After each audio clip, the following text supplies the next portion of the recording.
Salut à toutes et à tous, ravi de vous retrouver pour un nouveau numéro de votre magazine Afrique Mag. Au menu ce soir, plusieurs sujets ou reportages qui nous permettront de sillonner notre continent, à commencer par ce rapport du FMI pour 2024 et selon lequel l'économie mondiale se stabilise avec un taux de 3,2%.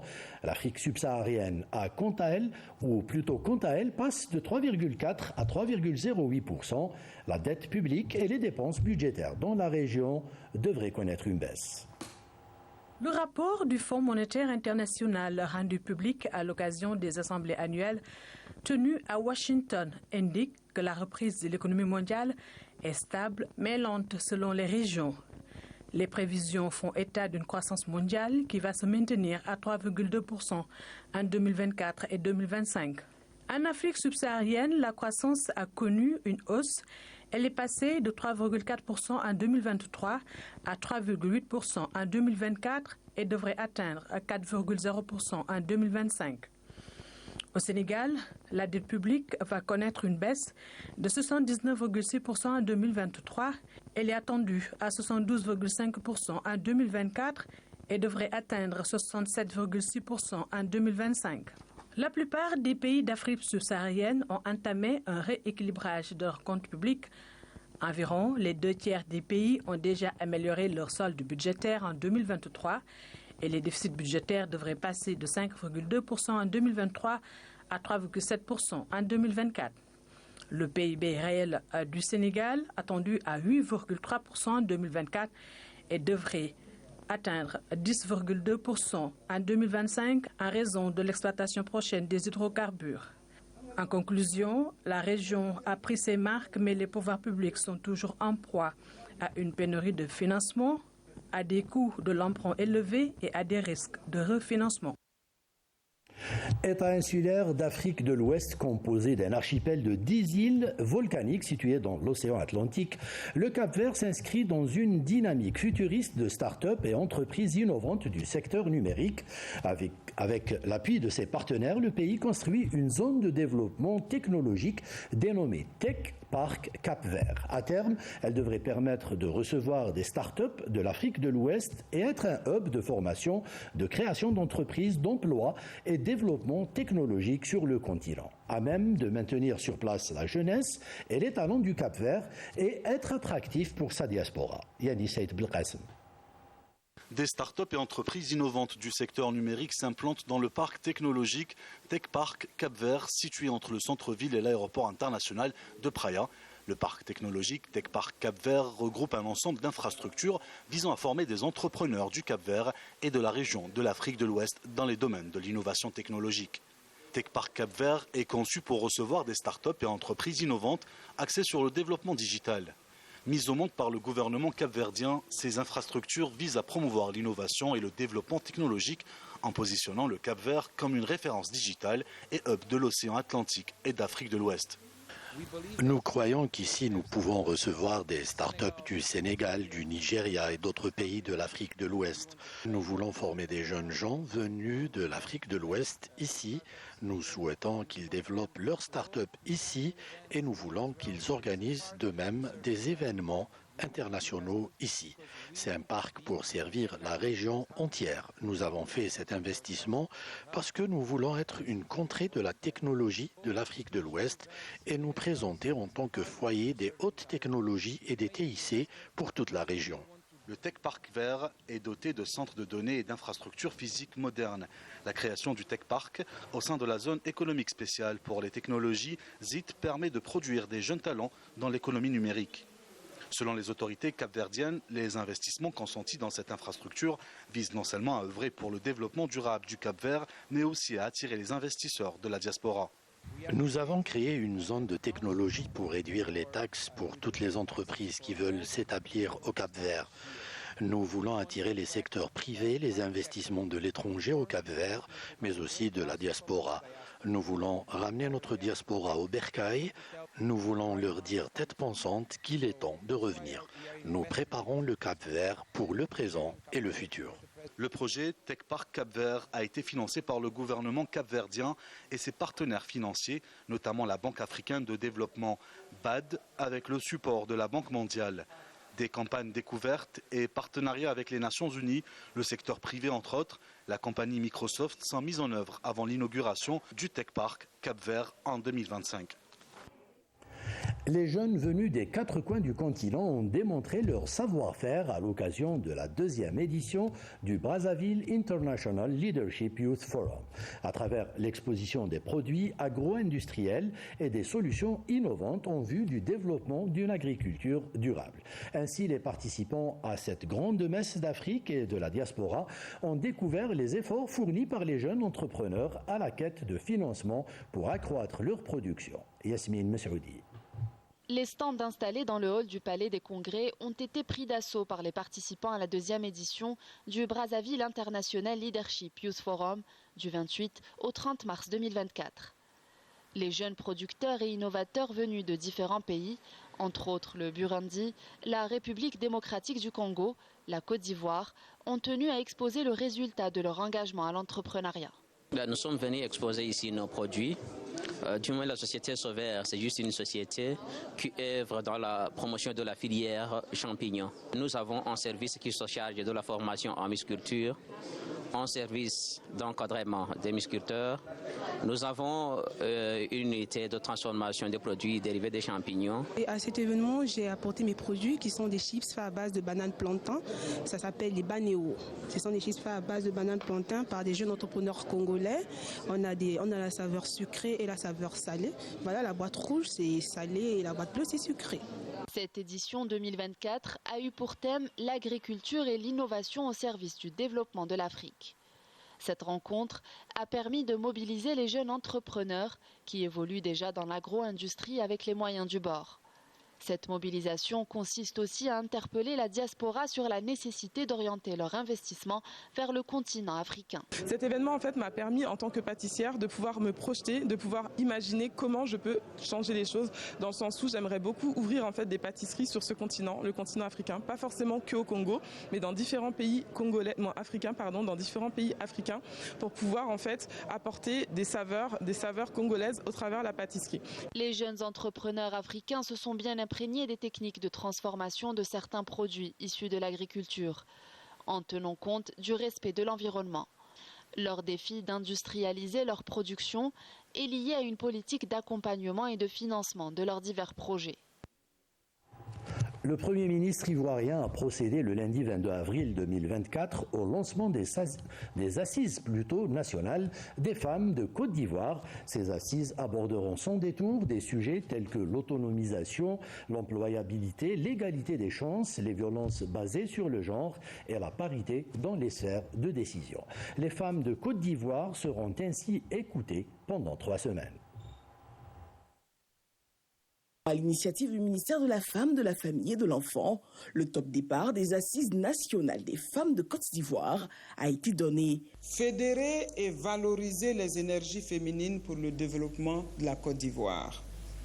Tel est le thème de ces assises qui constituent une occasion privilégiée pour réunir les femmes autour de sujets d'intérêt commun, avec un double objectif: créer une plateforme de dialogue entre les femmes d'une part et d'autre part constituer une force de proposition unique et authentique pour améliorer les politiques publiques sur la condition de la femme dans notre pays. Marraine de cet événement qui verra des caravanes déployées dans 14 régions et 15 localités à travers le pays, la ministre d'État Anne-Désirée Ouloto exhorte les femmes, mais aussi les hommes, à s'approprier cette initiative. Il nous appartient de tirer le meilleur profit de toutes ces rencontres qui auront lieu, qui nous permettront de briser des liens, d'ouvrir des voies et de dessiner des perspectives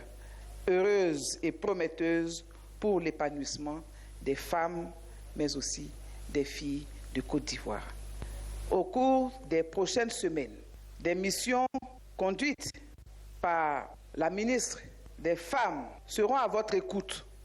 Il n'y a pas d'âge, il n'y a pas de niveau social, il s'agit des droits de toutes les femmes, quelle que soit notre position sociale, quelle que soit notre position géographique.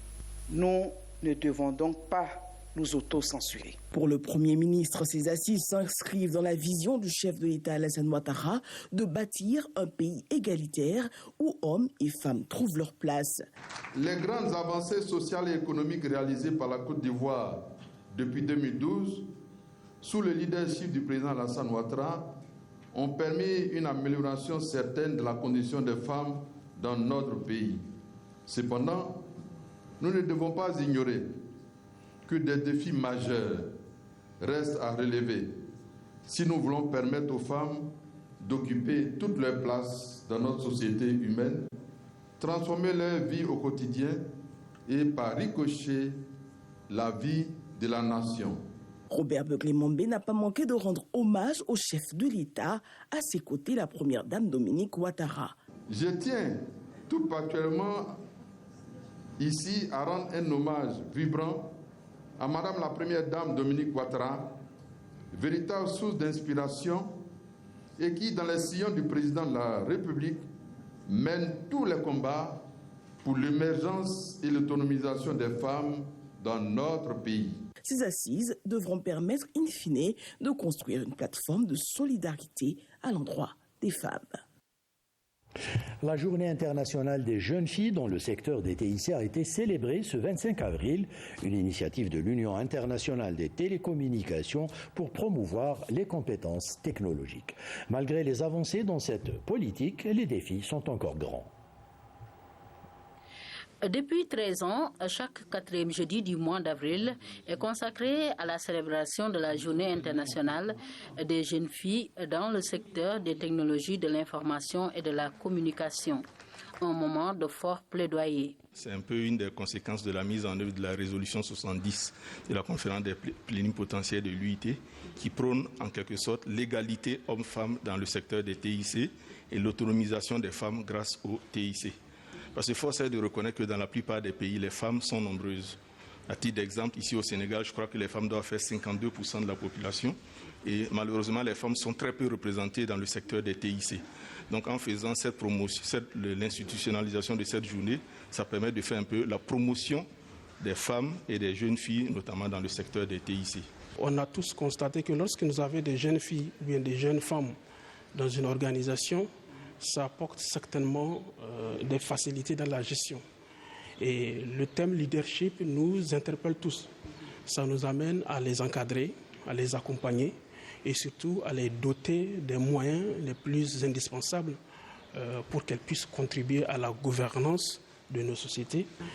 Une célébration qui a eu comme cadre l'École supérieure multinationale des télécommunications, ESMT, un institut à vocation panafricaine qui contribue à la promotion des filières de pointe. Aujourd'hui déjà, nous avons essayé de mettre en place un dispositif pour prioriser, je dirais, entre guillemets, les femmes dans plusieurs programmes. Nous avons mis en place des programmes de pointe parce que le choix des programmes est important.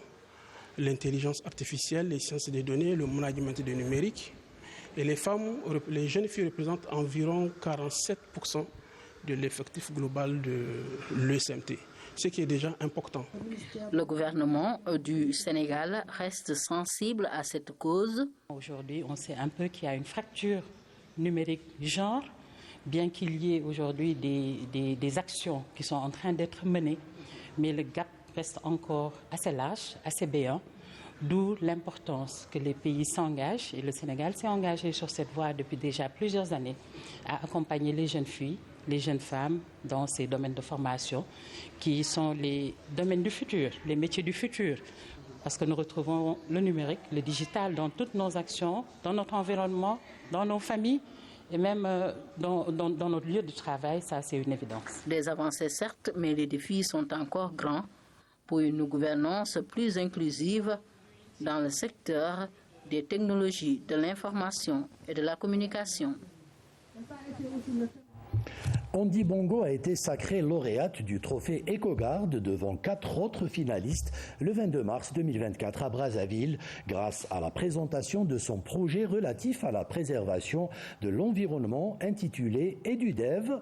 L'étudiante congolaise de 27 ans prévoit de créer une communauté au sein de laquelle chaque individu peut être acteur du changement Elle est repartie avec un chèque d'1 500 000 francs CFA utile au développement de son projet. Malika Bellal. Andy Bongo a été désigné lauréat du trophée EcoGuard 2024 devant 4 autres candidats finalistes le 22 mars à Brazzaville.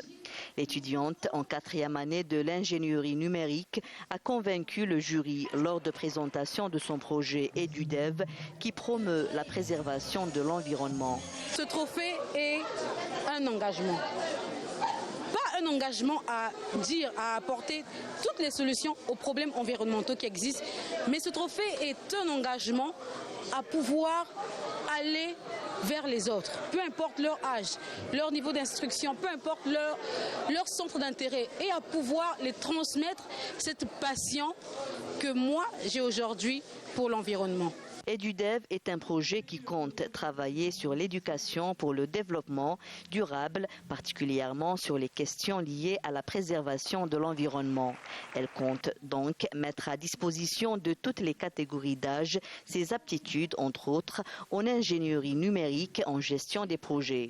Andy Bongo s'est ainsi distingué à cette 7e édition du Women's Activities Award qui promeut l'entrepreneuriat féminin et a mis en avant le rôle de la femme dans la protection de l'environnement. On ne pouvait pas rester insensible. C'était vraiment important pour nous de pouvoir trouver un moyen de toucher, d'engager les jeunes, notamment les jeunes femmes, puisqu'on sait tous que les jeunes sont très importants pour engager certaines dynamiques.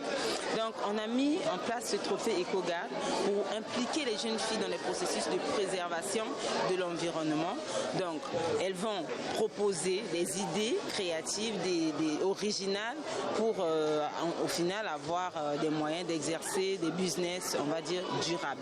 C'est depuis 11 ans que Mildred Mukinga célèbre et soutient les réalisations des femmes et des filles congolaises ainsi que leur autonomisation à travers son programme.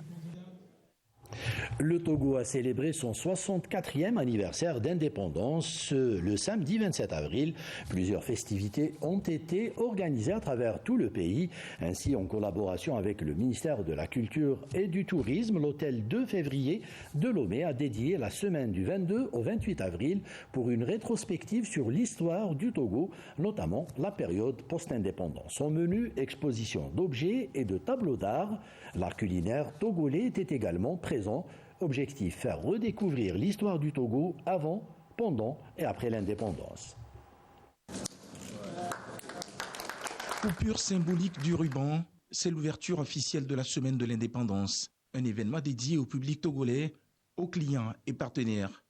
Il regroupe 4 grands exposants, le musée de Lomé, la case de Dalton, la galerie Coin du Terroir et l'association de la Fédération nationale des professionnels des arts visuels du Togo. Une 60aine d'artistes, sculpteurs, qui ont su montrer par des expositions d'objets du patrimoine togolais et autres biens précieux. Une reproduction en live du tableau de la femme togolaise qui a œuvré à briser les chaînes de la servitude avec un choix bien réfléchi de la couleur bleue. Je me suis inspiré de la couleur du premier drapeau pour pouvoir peindre la femme qui a le lien avec notre flambeau, puisque c'est la femme qui porte toujours ce flambeau, qui sera allumé très bientôt par notre président. J'ai peint à Bongo Sodia, qui était un soldat, qui a été blessé. Il tient toujours l'âme pour pouvoir nous défendre. L'événement est marqué également par des danses folkloriques et des prestations de chants légendaires d'artistes, dont ceux de Bella Bello.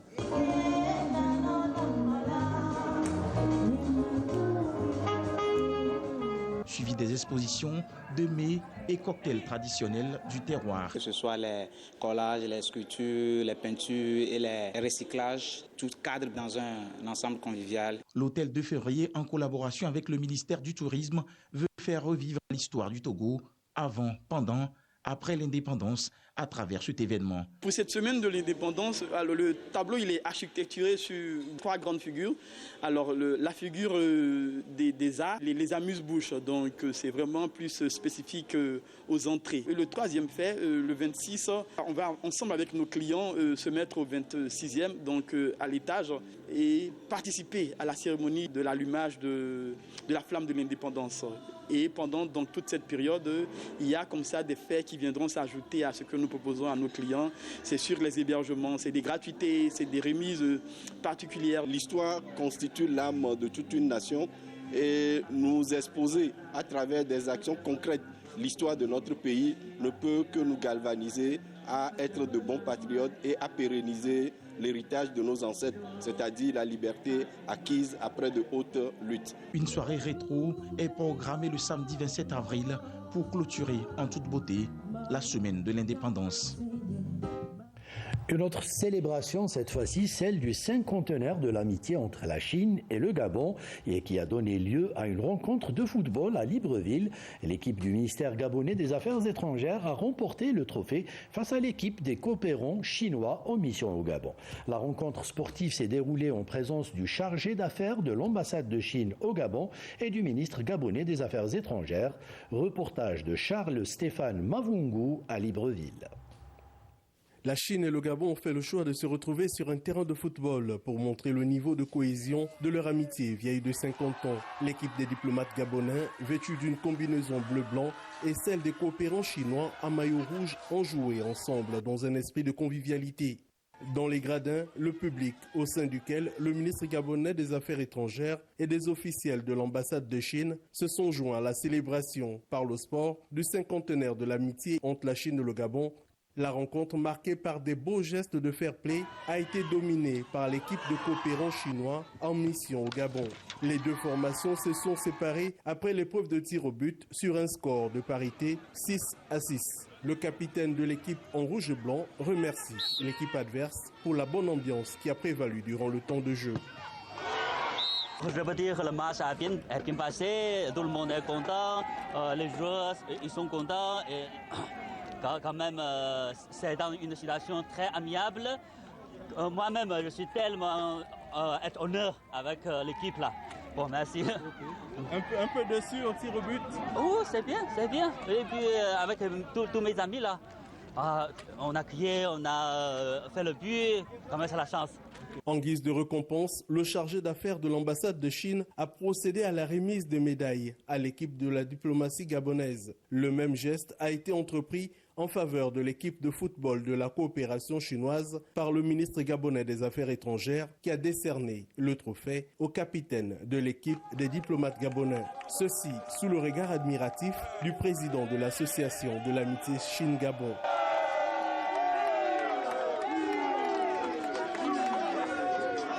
Aujourd'hui, nous sommes très contents parce qu'on s'est retrouvés dans une ambiance familiale avec nos amis chinois dans le cadre des 50 ans de célébration de nos relations diplomatiques, de l'établissement de nos relations diplomatiques. On ne peut que se réjouir. L'amitié avec la Chine transcende les domaines. C'est vraiment multisectoriel, multidimensionnel. C'est le sport, ce sont les affaires, c'est le social, c'est le culturel. Donc cet anniversaire, ces 50 ans-là, vraiment ont marqué tout ce que nous avons pu réaliser les dernières années ensemble. Et aujourd'hui, à travers le sport qui rassemble les gens sur un terrain, nous avons encore consolidé nos liens et notre amour. Et en réalité, il n'y a pas de gagnant, il n'y a pas de perdant. Nous sommes tous gagnants et c'est la coopération sino-gabonaise qui gagne. En 50 années d'amitié, c'est la première fois qu'un match amical de football a mis en scène des diplomates gabonais et des coopérants chinois. Des séances photos ont permis d'immortaliser l'événement qui annonce des perspectives positives pour la consolidation de l'amitié entre les peuples chinois et gabonais. L'Institut Confucius de Dakar a organisé le vendredi 19 avril une manifestation culturelle dans le cadre de la célébration de la Journée mondiale de la langue chinoise. Une démonstration de maîtrise de la langue chinoise, de poésie, de calligraphie, de chant et de danse a couronné l'événement, marqué par une forte présence des autorités chinoises, d'universitaires, d'étudiants et d'élèves. Le thème retenu est langue chinoise, connecter les cultures à travers le pont de l'apprentissage mutuel, Leyebe Aïdara et Aïda Badian. Cette célébration a été marquée par plusieurs activités, parmi lesquelles des spectacles d'arts martiaux, de danse, de chant, de poésie et de dialogue comique. La langue chinoise est l'une des 5 langues officielles de l'ONU. Aujourd'hui, on est ici au Sénégal pour célébrer cette fête. pour faire promouvoir l'apprentissage du chinois et l'utilisation du chinois dans le monde entier. C'est aussi pour une occasion pour célébrer, pour faire promouvoir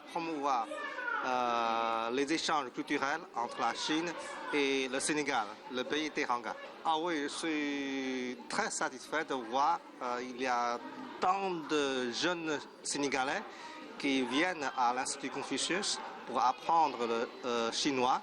Et ils parlent très bien le chinois. Au Sénégal, de nombreux établissements proposent aux élèves d'apprendre le mandarin au-delà de l'Institut Confucius. Magnifier la collaboration depuis plusieurs années avec l'Institut Confucius. Donc c'est dans ce sens que cette journée est organisée depuis plusieurs années et nous pensons effectivement que la vulgarisation de cette langue permet à la jeunesse sénégalaise de pouvoir comprendre la culture chinoise, de pouvoir comprendre, appréhender aussi les possibilités d'intégrer. À ce jour, le chinois fait partie des langues les plus parlées au monde, d'où cette célébration par les Nations Unies.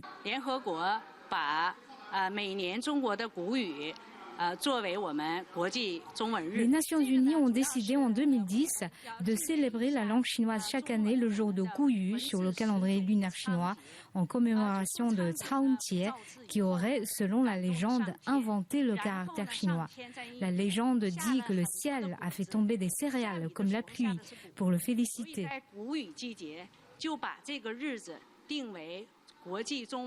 Le chinois s'écrit avec des caractères 10 sinogrammes. Cet étudiant de niveau 4 s'explique. Il est écrit Sui Hao, Zhongwen, Xing Tianxia, ce qui veut dire apprenez bien la chinoise et voyagez à travers le monde. Chers amis, je vous invite à venir apprendre la langue chinoise. Ils sont tous deux experts dans leur domaine, l'un en kung fu wushu et l'autre en langue et culture chinoise. C'est un très bon niveau. Moi, je pense que l'Institut Confucius est en train de faire un grand travail. Je ne m'attendais pas à ça, franchement. Mais je vois que le wushu aussi se développe bien au niveau de l'Institut Confucius. Beaucoup d'opportunités. Parce que la Chine, nous savons tous qu'elle est une puissance économique. Donc, si vous avez des connaissances en langue chinoise, vous avez la possibilité non seulement de comprendre la langue et la culture chinoise, qui est une culture très riche, comme la culture sénégalaise, bien sûr, mais vous avez des opportunités dans le domaine de l'emploi. Et enfin, pour terminer ce magazine, les jeudis littéraires, c'est le nouveau concept créé par le Centre culturel Blaise Sangor, lancé ce 25 avril. Ce projet vise à promouvoir le livre et la lecture. C'est le moment d'établir un espace de partage entre les auteurs et les lecteurs. La Journée mondiale du livre et du droit d'auteur reste ainsi un grand rendez-vous pour les férus de la littérature. Fatou Diouf. De prestigieux écrivains présentent leurs romans dans une salle comble, un moment de rêve pour les amoureux de littérature. L'auteur, Brigitte Niami, partage avec le public la quintessence de son ouvrage Ella. Ella est née d'un papa et d'une maman très attachés à leur progéniture, mais qui tous deux, le papa et la maman, ont connu l'échec d'un premier mariage. Ils ont connu l'échec d'un premier mariage et malheureusement, cet échec-là a été suivi de l'abandon de leurs premiers enfants. Tous deux ont eu, le papa, 2 garçons, la maman, 2 filles. Malheureusement, par l'action des personnes malveillantes, les enfants les ont quittés. Les jeudis littéraires offrent une opportunité aux écrivains d'interagir avec le grand public. Les élèves apprécient et s'essayent même à la lecture avec un style décontracté. Il faut que le dire et le faire n'obéissent plus à ces nouvelles lois selon laquelle, peu importe qu'un but ait été atteint par des moyens illégaux ou prohibés par la morale ou l'éthique, la fin étant finalement le seul justificatif de la parole ou du comportement. Je m'étonne et je m'interroge que le peuple soit sacrifié, grugé, mystifié, exploité et vendu depuis 1000 ans au nom de la politique. pique. Le centre culturel Blaise Senghor, en initiant ce concept, veut susciter le goût à la lecture et d'inciter les populations à plus fréquenter les bibliothèques. Ils me disent, Tata, nous, on n'a jamais rencontré un auteur. Je me suis dit, ah, là, c'est vraiment le moment de créer un projet qui permettra aux uns et aux autres de pouvoir côtoyer les auteurs, de pouvoir leur offrir un événement comme celui-ci pour que vous, les élèves, vous, les usagers des bibliothèques, vous, les étudiants, puissiez directement communiquer avec ces auteurs, ces braves dames et ce grand monsieur qui est M. Gorkodjo. Ô pays, mon beau pays, ils se battent tes enfants, de tes flancs bénis, germains. Ils se battent, ne battent plus leur cœur pour la paix de ton cœur tant affecté, tant dépité. Pourquoi tes enfants se battent autant? Pour marquer la journée mondiale du livre et du droit d'auteur, les autorités engagent la réflexion sur les changements de paradigme. Une approche inclusive s'impose pour rendre accessible le livre à tous. Il nous est arrivé d'organiser cette cérémonie symbolique dans une prison, comme pour dire que nos concitoyens qui sont privés de liberté et momentanément ont bien le droit au rêve et à l'imaginaire à travers la découverte des productions éditoriales de la littérature de notre pays. Il nous est arrivé d'aller dans des hôpitaux et il y a 2 jours, dans un centre spécialisé dans la prise en charge des déficiences intellectuelles. Alors, c'est cela aussi, je crois, les attentes de l'État, c'est de faire en sorte que tous les citoyens se reconnaissent à travers une offre. Comme je le dis souvent, il n'y a pas de citoyen de seconde zone. Un jeudi par mois, autour d'un café, la littérature est à l'honneur au centre culturel Blaise Senghor.